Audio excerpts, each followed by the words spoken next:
United Nations Chief Antonio Guterres is on a two-day visit to Pakistan after flash floods ravaged and submerged one-third of the country. The visit that began on Friday is expected to boost global support for the millions of victims affected by the floods.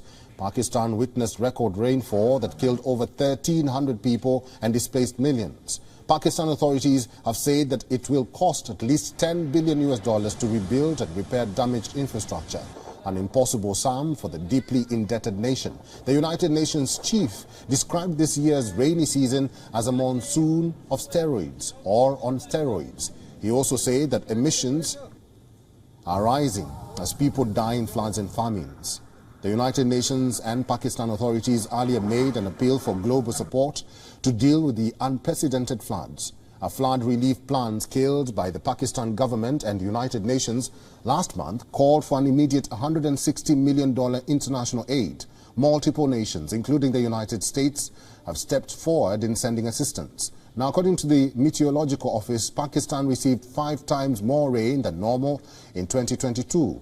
The effect of the heavy rains has been twofold. Flash floods in rivers in the mountainous north washed away roads, bridges and buildings in minutes, and a slow accumulation of water in the southern plains. Thousands of temporary campsites have mushroomed on dry lands in the southern and western region, with people and livestock cramped together.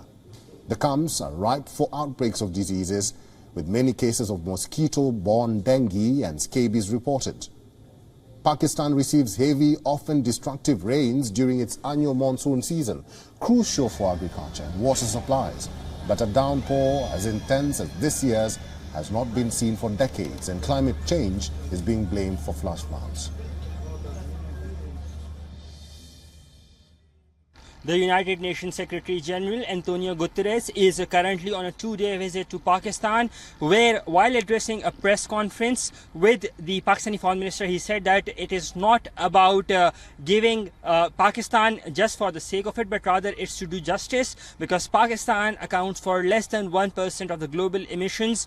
He emphasized on the need for renewable energy and going to greener, sustainable models. He also talked about the mayhem caused by those floods and said that the world needs to up its efforts. He said that the UN's flash appeal is just the beginning, and rather they are focusing on organizing a conference, a donor conference, where they will be urging the international community to step up their efforts and to double their monetary aid donations to Pakistan. Now, this comes in the backdrop when initial estimates suggest that about $10 billion worth loss have been caused due to this flood, and this number is likely to increase.